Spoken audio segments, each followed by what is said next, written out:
You are listening to the African Campfire Stories podcast. Welcome.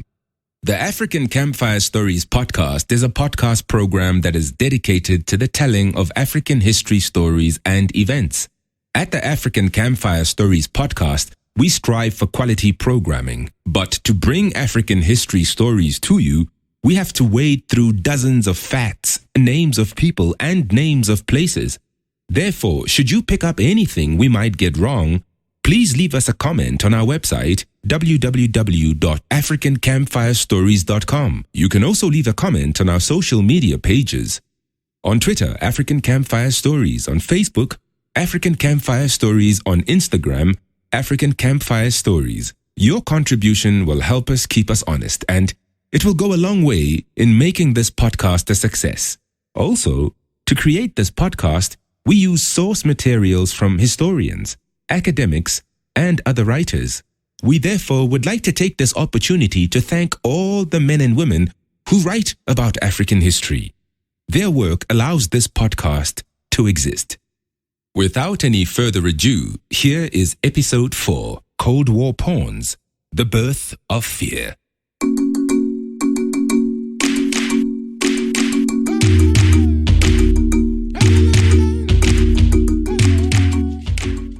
This episode will continue to provide further background on the Cold War. Please check out our previous 2 episodes, episode 2 and episode 3, so that you'll be able to keep up with the story. Cold War Pawns is a series, and each episode adds more detail to the story. Each episode helps to propel the story forward. We have already stated in the previous episode that the Cold War was a conflict between the USA and the USSR. Why was it fought? When was it fought? Over what was it fought? And more pertinent to this podcast, why was Africa involved in this conflict? It's usually a challenge to explain when any war actually started. It's especially so with the Cold War, because the 2 combatants in that war never directly exchanged bullets. Many historians regard the Cold War as having started within the first few years after the end of the Second World War, and ended with the collapse of the USSR towards the end of 1991. But it is important to note that the strenuous relationship between the USA and the USSR goes back to the inception of the USSR in 1917. In 1917, the Communist Party took power in the former Russian Empire, also widely known as the Bolshevik Party. The Communist Party transformed the Russian state drastically. Under the leadership of Vladimir Lenin and other communist luminaries like Lev Trotsky, the country was soon renamed into the Union of Soviet Socialist Republics. The new leaders of Russia were what could be regarded as extremists in modern times. As soon as they took over the Russian government, they promptly began preaching world revolution against all capitalist countries, whom they regarded as exploiters of workers everywhere. But not everyone in Russia was excited about the communist revolution. Soon after taking power, the Communist Party faced internal resistance from many groups that opposed their takeover of power. By 1919, the internal resistance led to a civil war within the USSR. Many outside capitalist countries also involved themselves in the civil war on the side opposing the communists. The USA was one of those countries. The communists won that civil war, but they never forgot that at their time of vulnerability, the likes of the USA were trying to put them out of power. Meanwhile, in the USA, the takeover of the former Russian Empire by extremist revolutionaries caused the communism scare. This fear was not based on pure paranoia. The new communist ideology was gaining favor amongst many people across the world, especially the lower classes. This fear is known to American historians as the first Red Scare. It lasted from 1917 to 1922. One historian has described the first Red Scare as a nationwide anti-radical hysteria provoked by a mounting fear and anxiety that a Bolshevik, that is communist, revolution in America was imminent, a revolution that would change the American way of life. The exaggerated coverage by American newspapers of this event did not help to calm nerves. The Cold War period, which was to come later, engendered much fear in the USA. This fear of communism had first shown its face during the time of the Red Scare. It set the tone of USA and USSR relations for a long time to come. It would not be much of an exaggeration to state that stain on the relationship between these two countries has not been completely rubbed off. This even after the demise of communist USSR in 1991 and its replacement by the Russian Federation on the geopolitical scene.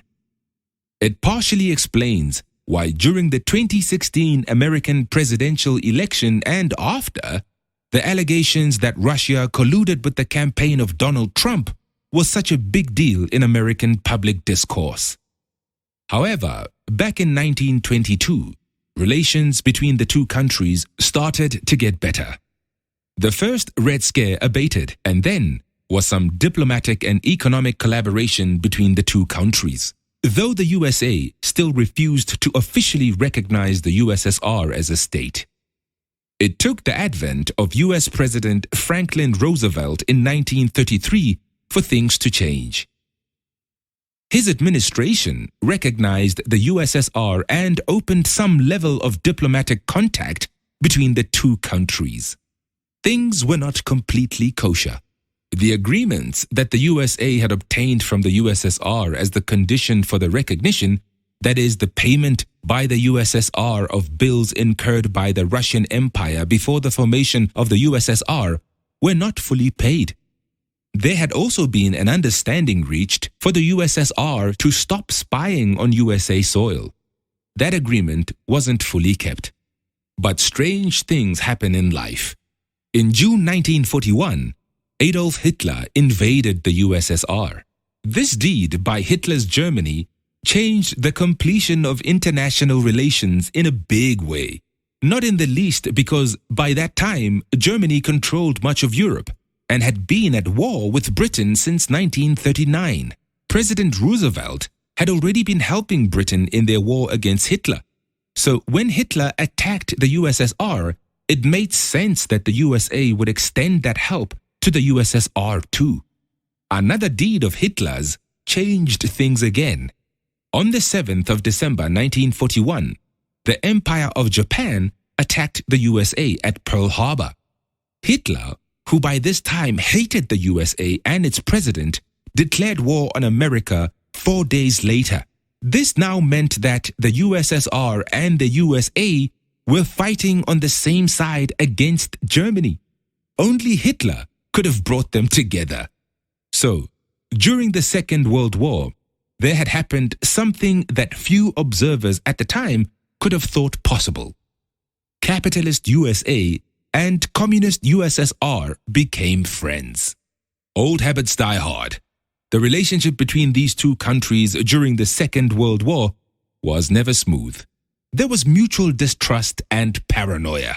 The USSR leader, Joseph Stalin, was convinced that the USA and Britain would betray his country and make a separate peace deal with Germany, thus leaving him to face Hitler alone.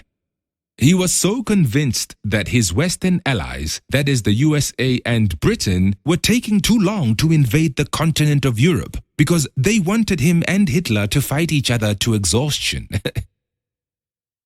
The USSR did not have a monopoly on paranoia.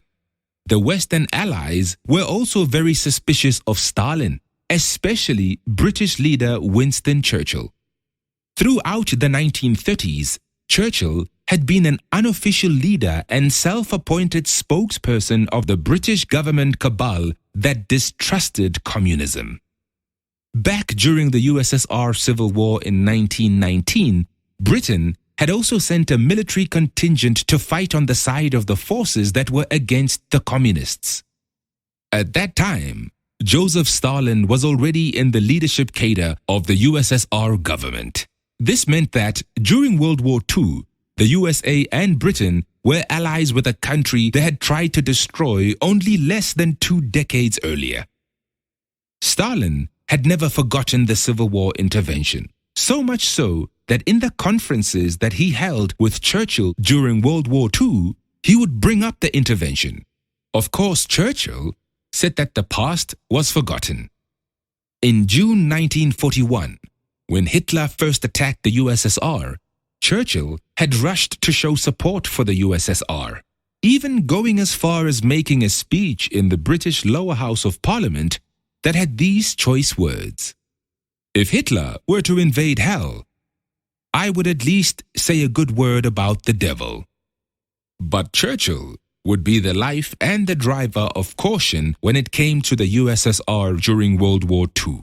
In the later stages of the war, when the Allies began to push Hitler's armies back into Germany, Churchill's concern about Stalin was that the latter would conquer Eastern and Central Europe and probably never let it go.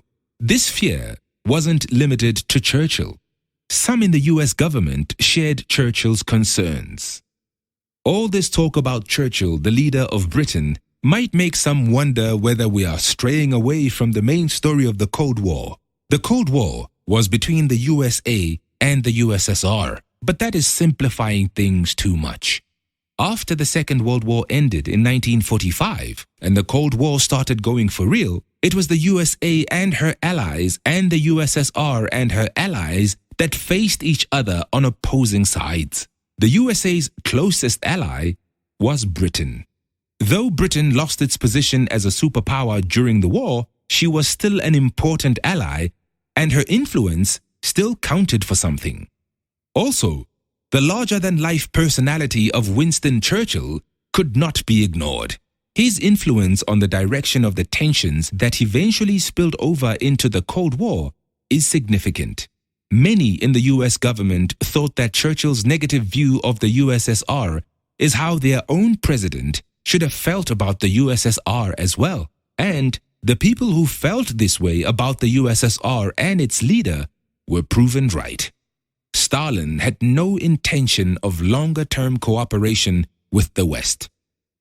Without Stalin at the helm, it is possible that the USA and the USSR could have been relatively friendly after World War II. This is the end of today's episode of the African Campfire Stories podcast. Our next episode will cover the Second World War, but we are mainly concerned about the things from the war that contributed to the Cold War. The countries that were allied against Germany created agreements during the war, and it is these agreements that will set the foundations of the Cold War. Once Hitler was gone, the Allies will lose the glue that bound them together during the war. For latest updates and notices and announcements, remember to follow the African Campfire Stories podcast on Twitter, African Campfire Stories, Facebook, African Campfire Stories, and visit our website at www.africancampfirestories.com. Stay tuned. See you next time.